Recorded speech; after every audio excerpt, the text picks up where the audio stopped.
successful in competitions. I think he was last year the most expensive horse that had been exported from Iceland. So you could already know that there's quite a lot of good genetic material in him as well, which is also could even be a little tougher sometimes. But the volume, for example, is amazing. So this is a little bit more volume and length of mane and tail. This is very good. Yeah. What do we think about hooves? Yes. Yes, very good. Also compared to Icelandic, how long it took him to pick up the gait, and I was really riding him a lot, but it took me. The Goblet is a little bit a Logi. He has the same. He also has like this natural upward top line. This makes it quite easy for him to kind of walking around top line.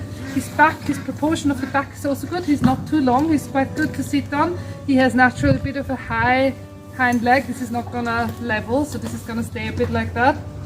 And also this kind of bum he has, it's not, it's quite round. Everything.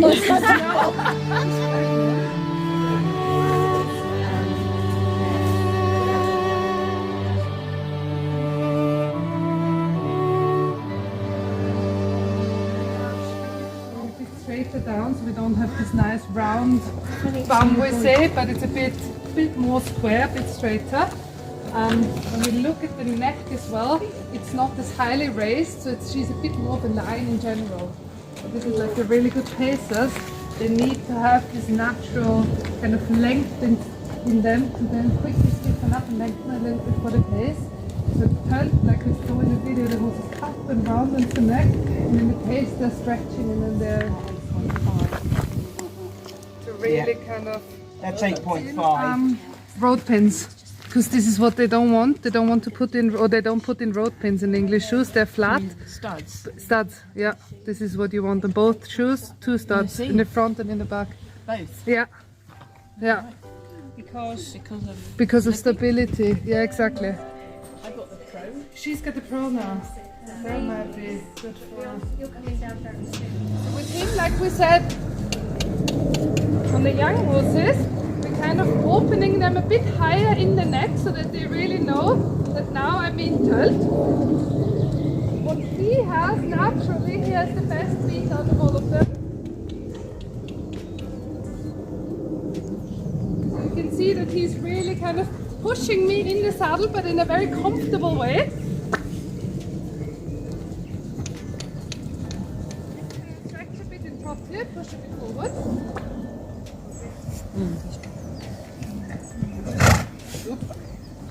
Good.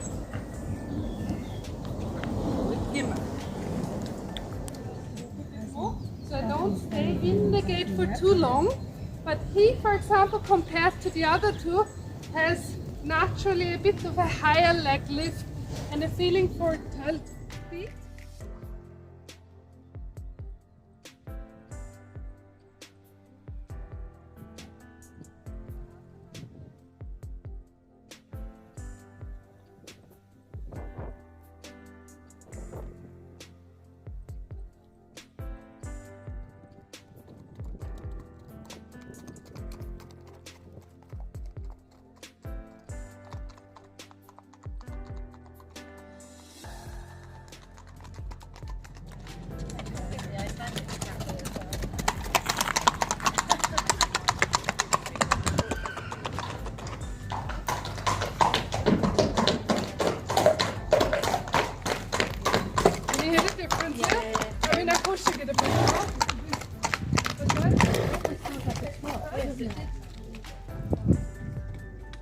To be fair, I'm trying to make a tilt face now, so just to hear the difference.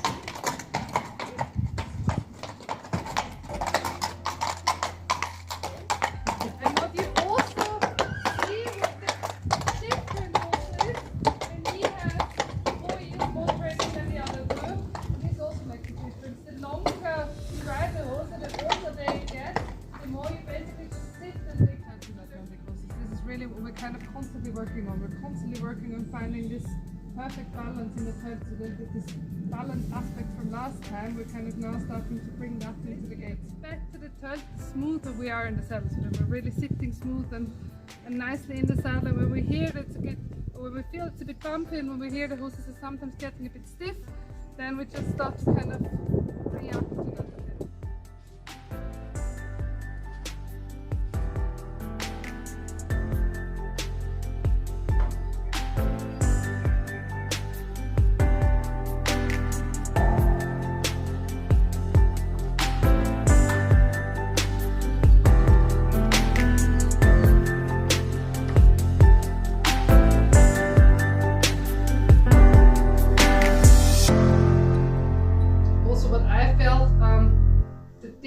Like in a more trained horse, you feel just the mileage on the horse, how you can just kind of let the horse be a bit more by itself, and how the young ones need a bit more support. I think that was also what I felt kind of today in the difference of the three horses. Yeah.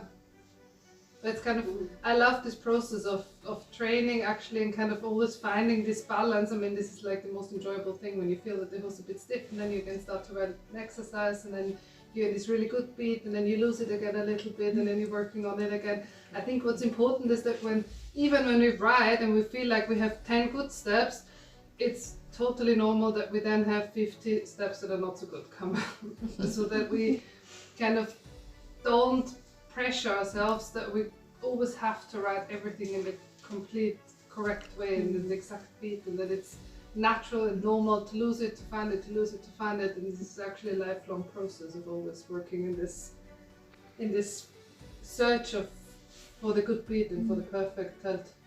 So with the young horse, I gave him over, so I don't tilt him over such a long period of time. So I do like 1 or 2 laps. Then when he's done that, like when I felt that was good, then I let him trot again, that he doesn't learn from one gate like tilt to always come back down into walk, because then it's a little bit the stop go. So I like to kind of let them flow a little bit from one gate into the next. So that's why I ride tilt, then I let them trot a bit and then walk. So I'm kind of always building in a little faster. But you're happy to go from tolt to trot. Yes. But generally you would avoid going from trot to tolt. Yes, never from trot to tolt.